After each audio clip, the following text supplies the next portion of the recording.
할렐루야. 오늘도 주님의 크신 사랑과 은혜가 충만한 복된 주일이 되기를 주님의 이름으로 축원합니다. 요즘 코로나19 양성으로 고생하시는 분들이 많습니다. 후유증 없이 완전하게 치료되시기를 기도합니다.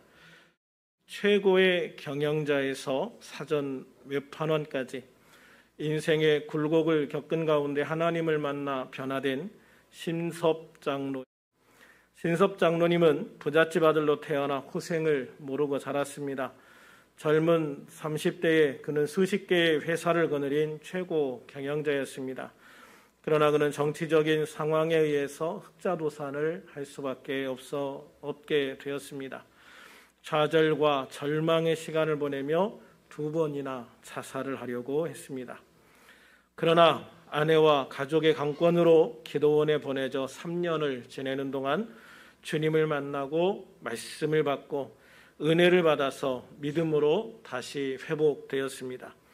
그리고 다시 세상에 나와 가장 성공적인 삶을 살게 되었습니다. 그는 자신의 삶을 통해 사람들에게 힘을 주고자 7전8기의 은혜라는 책을 냈습니다. 그의 인생 최고의 황금기를 3년 반의 기도원 생활이었다고 고백하고 있습니다.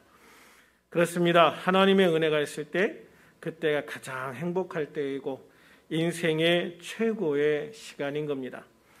그는 주님의 은혜 안에서 2번이나 죽을 병에 걸렸지만 살려주시는 놀라운 주님의 은혜를 경험하기도 했습니다. 그런 신섭장로님은 이렇게 고백을 합니다. 인생에서의 넘어짐과 일어섬은 모두 하나님께 달려 있습니다. 예수님은 우리가 실패하고 쓰러지더라도 치료하시고 회복시켜 주십니다. 역경과 환난 속에서도 포기하지 않고 성령 충만한 열정으로 끝까지 기도하면 하나님의 은혜로 다시 오뚜기처럼 7전8기 할 수 있습니다. 할렐루야. 그래요. 누구든지 절망의 때에 감사한다는 게 쉽지는 않습니다. 그러나 인생의 밤을 만났을 때, 또 억울한 일을 만났을 때, 몸이 병들어 고통당할 때 그 자리에서 좌절하지 않고 믿음으로 다시 일어서서 기도하고 감사하면 놀라운 기적이 일어나고 하나님의 은혜를 누리게 되는 줄로 믿습니다. 우리들 모두 어떤 어려움 속에서도 믿음으로 기도하고 그 기도가 응답받았음을 믿고 감사하며 기뻐하며 하나님의 영광을 돌리는 복된 삶을 사는 우리들이 다 될 수 있기를 주님의 이름으로 축원합니다. 지금은 사순절 기간입니다. 우리는 이 기간에 주님이 흘리신 피, 즉 주님의 보혈의 능력에 대해서 생각해 보려고 합니다. 예수님이 우리를 위해서 흘린 피는 첫 번째로 겟세마네 동산에서 기도하시면서 흘리신 결단의 피가 있습니다. 둘째로는 빌라도에게 채찍을 맞으심으로 인해 흘리신 피가 있습니다. 세 번째는 군병들이 예수님의 머리에 가시관을 씌워 흘리신 피가 있고 십자가에 못 박혀 손과 발에 흘리신 피가 있습니다. 그리고 마지막 5번째로는 빌라도가 예수의 죽음을 확인하기 위해서 찌른 창을 통해 흘리신 피가 있습니다. 오늘은 예수님이 흘리신 이 보혈 중에 채찍에 맞으심으로 흘리신 보혈에 대해 나누려고 합니다. 예수님이 채찍에 맞으신 기록은 아주 간단합니다. 모든 복음서가 다 동일합니다. 아주 간단하게 이에 바라바는 그들에게 놓아주고 예수는 채찍질하고 십자가에 못 박히게 넘겨주니라 라고 언급한 게 전부입니다. 사실 로마 총독으로서 유대 지역의 치안을 담당하고 있던 빌라도는 예수님이 죄가 없으시다는 것을 이미 알고 있었습니다. 마태복음 27장 19절에 보면 빌라도의 부인도 남편에게 사람을 보내서 저 옳은 사람에게 아무 상관도 하지 마소서, 오늘 꿈에 내가 그 사람으로 인하여 애를 많이 태웠나이다 라고 말을 전합니다. 그리고 빌라도 본인도 예수님이 죄가 없음을 분명히 알았습니다.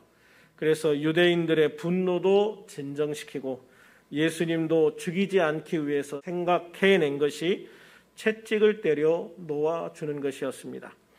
누가복음 23장 14절부터 16절을 같이 읽겠습니다. 시작. 이르되 너희가 이 사람이 백성을 미혹하는 자라 하여 내게 끌고 왔도다. 보라, 내가 너희 앞에서 신문하였으되 너희가 고발하는 일에 대하여 이 사람에게서 죄를 찾지 못하였고 헤롯이 또한 그렇게 하여 그를 우리에게 도로 보내었도다. 보라, 그가 행한 일에는 죽을 일이 없도다. 그러므로 때려서 놓겠노라. 이 말씀 그대로 예수님이 사시던 갈릴리 지역의 헤롯 왕도 예수님에게서 죽을 죄를 찾지 못했다. 그러고 다시 빌라도에게 돌려보내버립니다. 또 헤롯에게 예수님을 돌려받은 빌라도도 나도 예수에게서 죽을 죄를 찾지 못했다라고 이야기를 하는 거죠. 그런데 유대 지도자인 너희들이 너희 종교의 문제로 이렇게 분노하고 있으니 너희들의 분노를 대신하여 내가 채찍을 때려서 놓아주겠다라고 말하고는 예수님에게 채찍을 때리는 형을 명하는 겁니다. 이로 인해서 예수님은 40에 하나 감한매, 즉 39대의 채찍을 맞으시게 되는 겁니다. 그러나 유대인들은 예수님이 채찍을 맞고 풀려나는 것으로 만족하지 못했습니다. 이 기회에 예수를 반드시 죽여야 되겠다고 결심을 했기 때문이었어요. 그래서 결국 예수님에게 채찍의 형벌을 내리고 풀어주려던 빌라도의 타협안은 부결되어 버리고 맙니다. 사실 예수님은 이미 이 모든 상황을 알고 계셨습니다. 마태복음 20장 17절부터 19절을 같이 읽어볼까요? 시작. 예수께서 예루살렘으로 올라가려 하실 때에 12제자를 따로 데리고 길에서 이르시되 보라, 우리가 예루살렘으로 가노니 인자가 대제사장들과 서기관들에게 넘겨짐에 그들이 죽이기로 결의하고 이방인들에게 넘겨주어 그를 조롱하며 채찍질하며 십자가에 못 박게 할 것이나 제3일에 살아나리라. 아멘. 그렇습니다. 예수님은 예루살렘으로 올라가시기 전에 이미 제자들에게 당신이 대제사장들과 서기관들에게 잡혀서 조롱을 당하고 채찍질을 당하고 십자가에 못 박혀 죽게 될 것이다 라고 말씀을 하시는 거예요. 그러니까 이미 예수님은 예루살렘에 올라가시기 전에 예루살렘에 올라가서 어떤 일을 당할 것을 정확하게 알고 제자들에게 말씀을 하시는 거죠. 그러나 예수님은 그 죽음의 권세를 이기시고 제3일 만에 다시 살아날 것도 분명하게 말씀을 하셨어요. 예수님이 이렇게 채찍을 맞으실 것을 이미 이사야 선지자를 통해 예언된 내용이기도 합니다. 이사야서 53장 3절부터 5절을 보면 그는 멸시를 받아 사람들에게 버림을 받았으며 간고를 많이 겪었으며 질고를 아는 자라 마치 사람들이 그에게서 얼굴을 가리는 것 같이 멸시를 당하였고 우리도 그를 귀히 여기지 아니하였도다. 그는 실로 우리의 질고를 가지고 우리의 슬픔을 당하였거늘 우리는 생각하기를 그는 징벌을 받아 하나님께 맞으며 고난을 당한다 하였노라. 5절 같이 읽겠습니다. 시작. 그가 찔림은 우리의 허물 때문이요 그가 상함은 우리의 죄악 때문이라. 그가 징계를 받음으로 우리는 평화를 누리고 그가 채찍에 맞음으로 우리는 나음을 받았도다. 아멘. 이사야는 예수님이 태어나시기 전에 최소한 700년 전의 사람입니다. 그러므로 이사야서의 예언은 예수님이 태어나시기 700년 전에 이미 예언된 내용이라는 거죠. 그럼에도 하나님은 이사야를 통해서 예수님이 당하는 것을 눈으로 보는 것처럼 정확하게 묘사를 하고 있지요. 먼저 이사야는 예수님이 멸시를 받아 사람들에게 버림을 받았다라고 말씀하십니다. 여기에서 버림을 받았다는 말은 절교를 당했다라는 의미인데요. 친구들끼리 싸우다가 나더랑 절교할 거야 하는 그런 절교와 같은 내용입니다. 교류를 끊는다는 거죠. 우리 공동체에서 완전히 쫓아낸다라는 의미예요. 그렇습니다. 유대 지도자들은 그렇게 예수님을 유대인의 공동체에서 완전히 고립시키고 쫓아내 버립니다. 그래서 예수님은 간고를 많이 겪었고 질고를 아는 자가 된 것입니다. 간고는 문자적으로 아픔을 느끼는 것이라는 말입니다. 아픔을 느끼는 것. 이는 실제적으로 당하는 육체적 환경적 고통과 어려움 그리고 그 어려움으로 인하여 당하는 영적 고통 모두를 포함하는 그러한 단어입니다. 질고라는 말은 육체적 질병 혹은 육체적 고통을 의미합니다. 그래서 이 말은 예수님은 하나님이시면서도 완전한 인간이셨기 때문에 보통 인간과 똑같이 어떤 문제로 인한 아픔과 고통, 그리고 병에 걸렸을 때의 아픔과 고통에 대해서도 너무나 잘 아시는 분이었다라고 말씀하고 있는 거죠.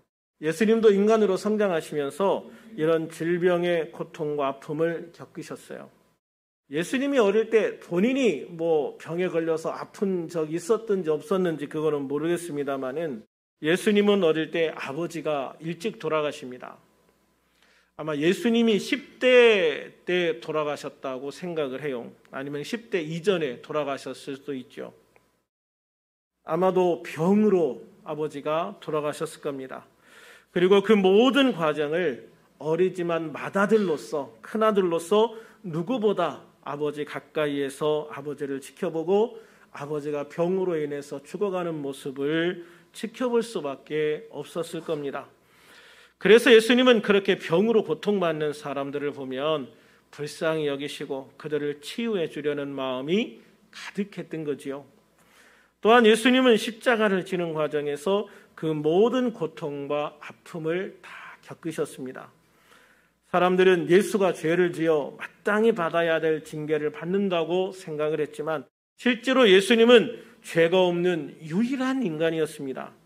그럼에도 예수님은 죄를 용서받아야 할 사람을 위해 그리고 육체적, 정신적 고통을 받고 있는 모든 사람들의 고통을 감당하시기 위해서 그리고 질병에 걸려 고통당하고 좌절하고 절망하는 모든 사람들의 질병을 감당하시기 위해서 스스로 그 모든 고통을 자기 육체에 지시고 십자가를 향해 걸어가신 겁니다. 그 모든 과정 속에서 예수님이 채찍에 맞으심으로 우리는 나음을 받았다라고 말씀하고 있는 거죠. 이 말씀 속에 예수님의 구원 사역은 인간의 영혼 구원에만 국한되는 것이 아님을 분명하게 보여줍니다. 예수님은 우리의 영혼을 구원하시기 위해서 십자가를 지셨지만 우리의 육체를 구원하시기 위해서, 즉 질병으로부터의 구원을 위해서 채찍도 맞으셨다라고 말씀하고 있는 거예요. 그러므로 예수님이 채찍에 맞으시면서 흘리신 그 피는 우리를 육체의 질병으로부터 구원하시기 위해서 흘리신 피였던 겁니다. 당시 예수님이 맞으신 채찍은 우리가 일반적으로 생각하는 그런 채찍과는 달랐습니다. 그 채찍은 나무 손잡이에 서너 가닥의 가죽줄이 연결되어 있고 그 줄 중간에는 납덩어리가, 그 줄의 끝에는 갈고리가 달려 있습니다. 그래서 채찍에 맞으면 납덩어리는 살을 뜯어내고 갈고리는 살가죽을 찢어냅니다. 그러니 한 대만 맞아도 10여 군데의 살점이 뜯겨져 나가고 서너 군데의 살가죽이 날카로운 갈고리에 의해서 찢겨 나가는 겁니다. 그래서 로마의 법에는 이 채찍 형벌을 최대 39대로 제한을 두고 있습니다. 그러나 그 39대의 채찍만으로도 온 몸이 걸레처럼 되어버리는 겁니다. 그러니 그 채찍을 맞은 자리의 바닥은 채찍을 맞은 자의 피로 흥건하게 고일 수밖에 없었던 거지요. 하나님은 이스라엘을 통해서 그렇게 흘린 하나님의 아들 예수 그리스도의 피로 인해서 우리는 나음을 받았다라고 선포하고 있습니다. 예수님의 채찍을 맞으실 때 얼마나 고통스러우셨을까요? 얼마나 아프셨겠습니까? 그러나 예수님은 당신의 그 고통으로 인해서 흘린 피가 당신을 믿는 모든 성도들을 치유하는 치유의 피가 될 것을 아셨기에 이를 악물고 참으신 겁니다. 그러니 이 세상 누구보다도 더 우리의 질병으로 인한 아픔과 고통에 공감하시고 치유하기를 원하시는 것이죠. 마태복음 8장 2절에서 3절에 보면 한 나병 환자가 예수님 앞에 나와 절하면서 주여 원하시면 저를 깨끗하게 하실 수 있나이다 라고 기도를 합니다. 그러자 예수님은 내가 원하노니 깨끗함을 받으라, 내가 원하노니 깨끗함을 받으라 라고 말씀을 하시죠. 물론 당연히 예수님의 그 말씀 후에 즉시로 그의 병이 깨끗이 치유되었다라고 말씀하고 있습니다. 그렇습니다. 우리가 주님의 능력과 은혜로 치유받는 것은 주님이 원하시는 겁니다. 주님은 우리의 질병을 치유하기를 원하신다라는 말씀이죠. 그래서 예수님은 승천하시기 직전에 믿는 자들에게 따르는 표적에 대해서 말씀하시면서 병든 자에게 손을 얹은 즉 나으리라, 병든 사람에게 손을 얹은 즉 나으리라 라고 말씀하시고 있습니다. 이것이 예수님이 이 땅에서 아버지를 병으로 잃는 아픔을 겪고 또 병으로 고통받는 수많은 사람들을 보시면서 그들을 다 치유하기를 원하신 예수님의 마음인 것입니다. 이것이 바로 우리를 향한 또 우리를 위한 예수님의 사랑이요 은혜인 것입니다. 그러므로 질병으로 고통받는 우리들 모두는 예수님의 채찍을 맞으시면서 흘리신 그 귀한 보혈을 우리의 환처에 뿌리고 바르고 부어 치유되도록 기도해야 합니다. 믿음으로 손을 얹어 기도해야 됩니다. 믿음으로 병이 나았음을 선포하고 감사할 수 있는 성도가 되어야 합니다. 우리들이 우리의 아픔을 가지고 주님 앞에 나아가 기도할 때 주님이 우리를 긍휼히 여기시고 불쌍히 여기셔서 우리의 모든 질병을 다 치유해 주시기를 원하시기 때문입니다. 이제 우리들 모두 우리를 죄에서 구원하실 뿐만 아니라 우리 모두의 육체의 질병을 치유하시는 주님의 권능과 능력이, 그리고 주님의 보혈의 능력이, 또한 성령의 치유의 기름 부음이 넘쳐 흐름을 통해서 우리 모두가 다 치유받고 회복되는 놀라운 하나님의 자녀들이 될 수 있기를 주님의 이름으로 축원합니다. 축원합니다. 기도하겠습니다. 살아계신 하나님 아버지, 오늘도 주님의 크신 은혜와 사랑 안에서 이 귀한 예배를 할 수 있도록 인도하시고 축복하심을 감사합니다. 오늘 우리들이 주님 안에 예배하며 주님의 말씀을 통해 받은 은혜들을 온전히 간직하고 믿음으로 주님의 보혈을 의지하여 주님의 놀라운 치유의 역사를 온전히 경험하고 누리는 복된 우리들이 될 수 있기를 소망합니다. 예수님이 우리를 위해서 흘리신 그 귀한 보혈 중에 특별히 채찍에 맞으심으로 흘리신 그 귀한 보혈을 통해 우리의 질병을 치유해 주신다고 말씀해 주셨습니다. 그러므로 우리들이 예수님께서 채찍에 맞으심으로 흘리신 그 귀한 보혈을 우리의 질병이 있는 모든 부분에 뿌리고 바르고 부어 모든 질병을 치유하는 놀라운 은혜를 누리기를 소망합니다. 특별히 기도하옵나니 주님이 채찍에 맞으심으로 흘리신 보혈을 우리들 교회 지체 중 육체에 연약함이 있는 지체들과 그 가족들의 환처에 뿌리고 바르고 붓습니다. 그래서 엄영숙 집사님의 친정 어머님의 신부전증을 치유하여 주시고 안드레 영재의 당뇨를 치유하시며 이은희 집사님의 친정 어머님에게 믿음의 확신을 주시고 척추 및 관절을 치유하여 주시고 김미경 집사님의 무릎 인대 수술한 곳을 치유하고 회복시켜 주시며 김종렬 안수 집사님의 고통사고 후유증을 치유하여 강건하게 하여 주시옵소서. 주님, 특별히 하문당 원사님의 간과 췌장과 쓸개와 담도와 입하선 등 모든 암이 있는 부분에 예수님이 채찍에 맞으심으로 흘리신 보혈을 뿌리고 바르고 붓습니다. 주님의 보혈로 간의 수치가 정상이 되게 하시고 몸에 있는 모든 암세포가 예수의 피로 녹아지게 하옵소서. 막힌 곳이 뚫리게 하시고 암세포가 복대되지 못하고 소멸되게 하여 주시옵소서. 모든 암세포를 성령의 불로 태워주시옵소서. 치유의 광선으로 몸에 있는 암세포 하나까지 다 제거하여 주시고 완전히 치유되게 하여 주시옵소서. 주님, 이 한 주간 우리들 교회 모든 성도들 위해 영과 혼과 육과 환경의 강건함을 허락하여 주시옵소서. 코로나19 양성으로 고통받는 성도들을 후유증 없이 완전하게 치유하여 주시옵소서.